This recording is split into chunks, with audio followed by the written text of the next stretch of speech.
주님께서 여러분과 함께 루카가 전한 거룩한 복음입니다. 8장 16절에서 18절까지입니다.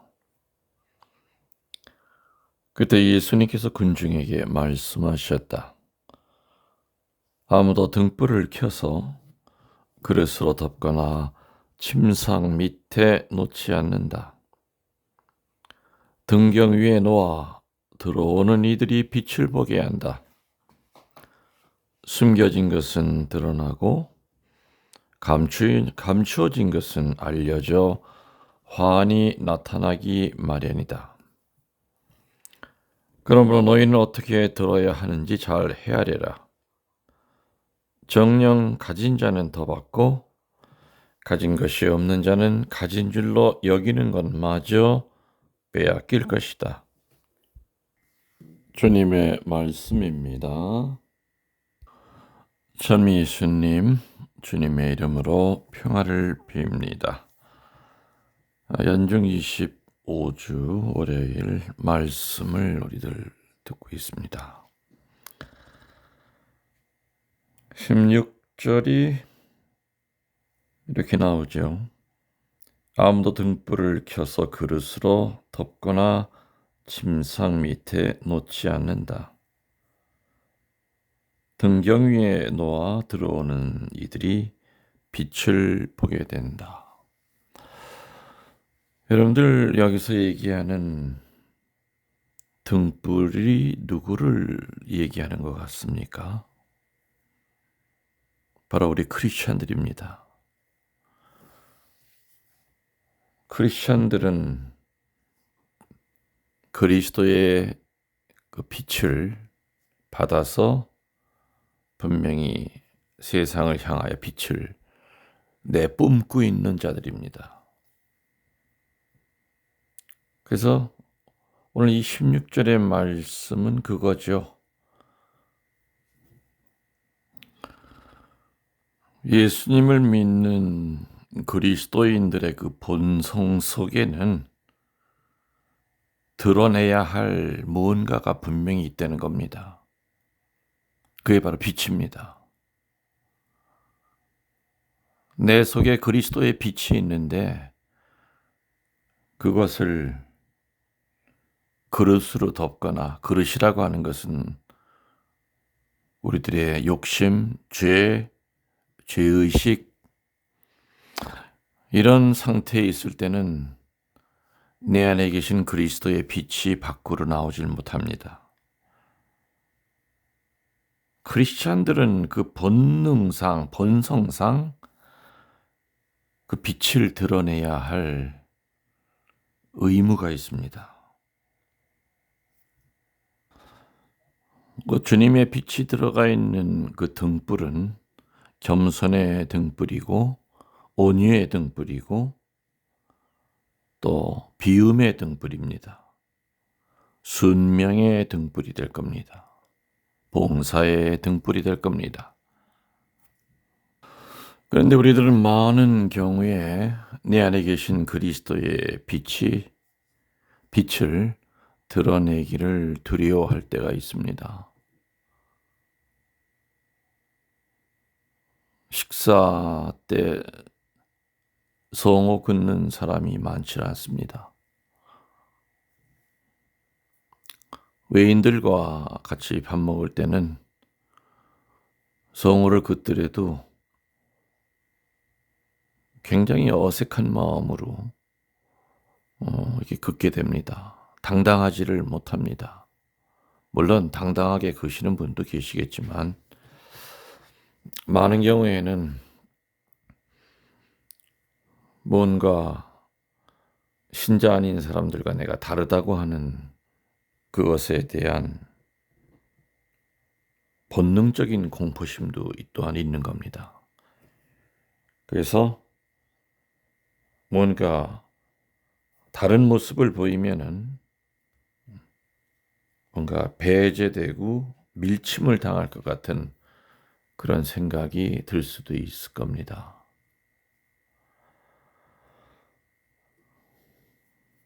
예수님의 빛을 지니고 있는 내 자신을 세상에 내 보이기가 부끄럽다면은 그분은 여전히 종교인일 겁니다. 신앙인이 아니겠죠. 또 세상은 언제나 자신의 틀에 맞게 생활하지 않는 자들을 박해하는 그런 습성, 어둠이 있습니다. 세상이. 그렇기 때문에 내가 주님을 믿고 있다고 하는 것을, 또 주님의 빛을 지니고 있는 자라고 하는 것을 스스로 드러내기를 주저할 때도 많다는 겁니다.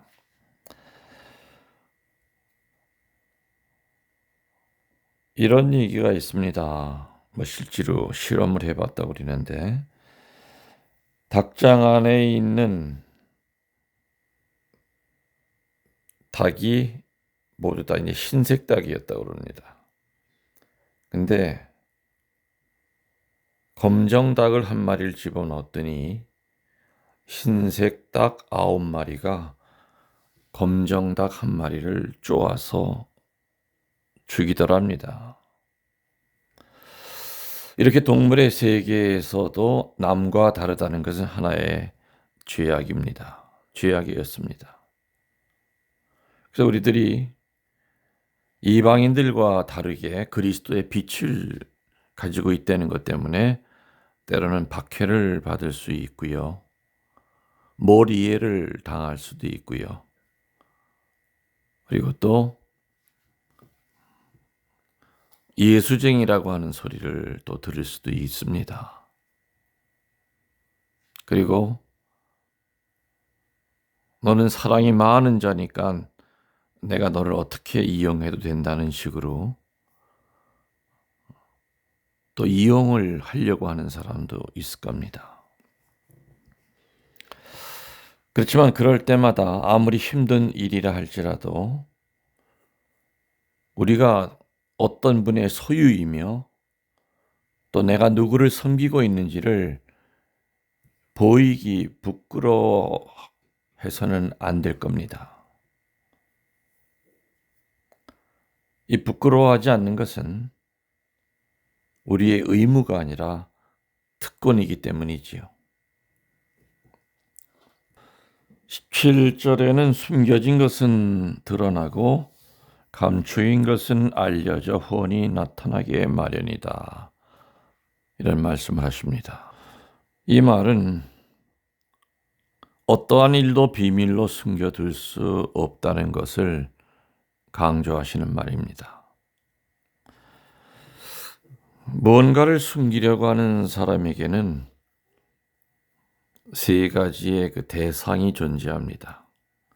첫 번째로 자기 자신에게 뭔가를 숨기려고 합니다. 우리는 어떤 행동과 습관의 결과가 어떠한 것인지 분명히 알고 있으면서도 굳이 그것에 대해서 눈을 감아버립니다. 그것은 마치 자신의 병의 증세에 대해 잘 알고 있으면서도 고의적으로 눈 감고 외면하는 환자와 흡사할 겁니다. 자신이 갖고 있는 상처에 대해서 숨기려 한다거나 눈 감아버린다거나 아무튼 자신에게 정직하지 못할 때가 많습니다. 그래서 우리들이 숨기려고 하는 대상은 첫 번째가 본인입니다. 여러분 사시면서 자기 자신에게 얼마나 정직하게 사셨습니까?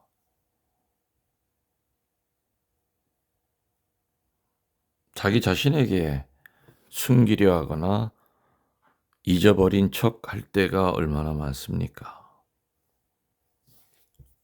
첫 단추를 잘못 채우는 거죠.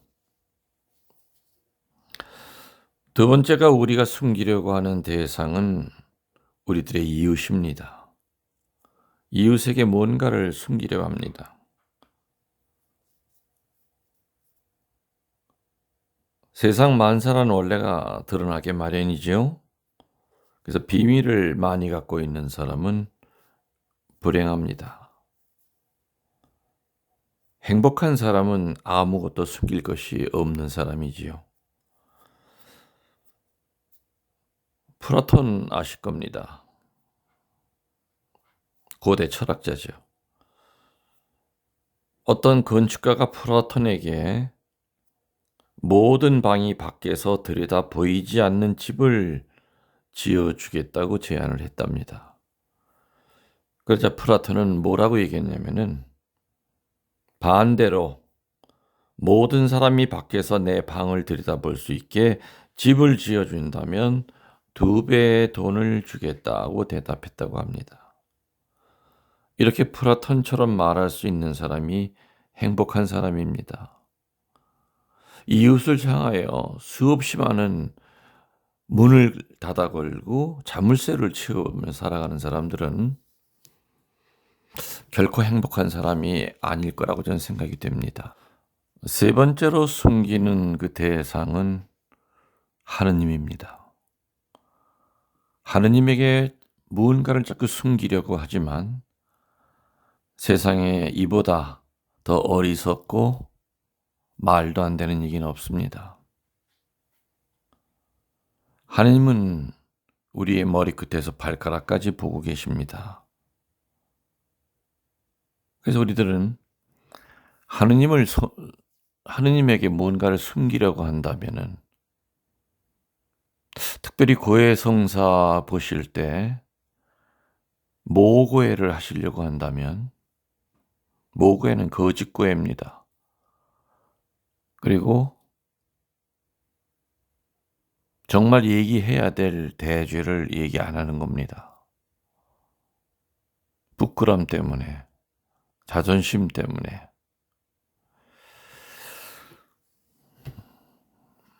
고백서 안에서 그 죄를 듣는 사제는 속일 수 있어도 그 사제 옆에서 함께 하시는 예수님을 과연 속일 수 있을까요?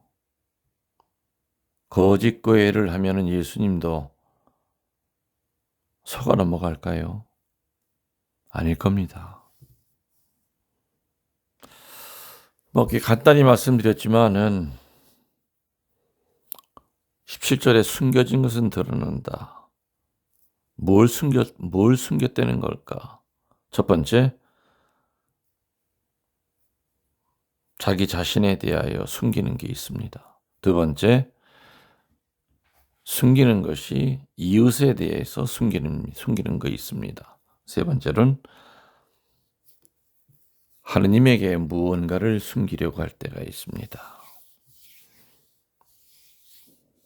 하느님 당신은 나를 보고 계십니다라는 그 시편의 말씀을 끊임없이 우리의 눈앞에 세워 놓아야 될 겁니다.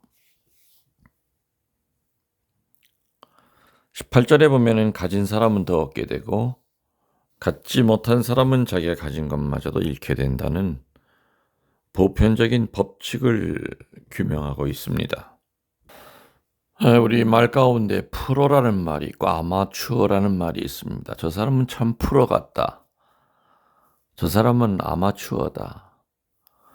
물론 프로가 되려면 시험을 봐야 되고 통과를 해야 됩니다.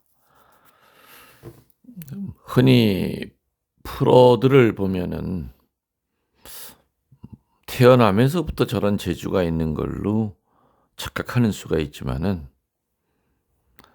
어린 시절부터 상상도 하지 못할 많은 노력 끝에 프로가 되는 겁니다. 운동의 프로도 있고 음식의 프로도 있고 각 분야의 프로가 있습니다. 우리 신앙인들도 분명히 프로가 돼야 됩니다. 초심자 때는 아마추어로 살지만은 그러나 해가 거듭될수록 분명히 신앙의 프로가 돼야 됩니다. 프로에 오르고 프로를 유지하기 위해서는 끊임없는 노력이 필요합니다. 그래야만 그 프로라고 하는 명성에 걸맞는 대우를 받게 됩니다. 아마추어들의 특징은 그게 직업이 아니다 보니까 뭐 하고 싶으면 하고 말면 말고, 나는 그쪽에 뭐 원래부터 좀 재능이 있어 자기 재능만을 믿고 삽니다. 육체가 건강하고 자신의 건강을 유지하고자 하는 사람이 있다면은요, 그 사람은 노력하는 것만큼 육신이 더 건강해지게 될 겁니다. 그렇지만은 건강해질 수 있음에도 불구하고 자신이 연약해지도록 내버려 둔다면 그는 지니고 있던 능력마저도 잃어버릴 겁니다. 학생은 공부를 하면 할수록 점점 더 많은 것을 배울 수 있지만 공부를 중단한다면 자신이 갖고 있던 지식마저도 잃어버리게 됩니다. 이것을 다른 말로 한다면 인생에는 정지 상태가 없다는 얘기입니다. 그래서 항상 우리는 둘 중 안에 하나입니다. 진보하든지 퇴보하든지 둘 중 하나의 상태에 있습니다.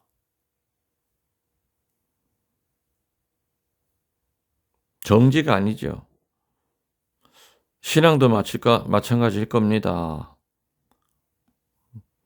나는 신앙이 발전을 못하고 맨날 그 자리야. 사실은 그 자리가 아니라 퇴보하는 겁니다. 무언가를 추구하고자 하는 자는 언제나 찾게 됩니다. 그렇지만 추구하기를 그만두는 자는 가진 것마저도 잃게 된다는 예수님의 따끔한 충고 말씀이지요. 여러분들 한 주일 동안 행복하시기 바랍니다. 또 이제 좋은 날씨에 여러분들 하고 싶은 거, 또 못다한 거 하시면서 한 주일을 기쁘게 사시기 바랍니다. 여러분들 영혼의 영혼을 도하여 사랑합니다. 전능하신 천주 성부와 성자와 성령께서는 이 말씀을 듣는 모든 이들에게 강복하소서. 아멘.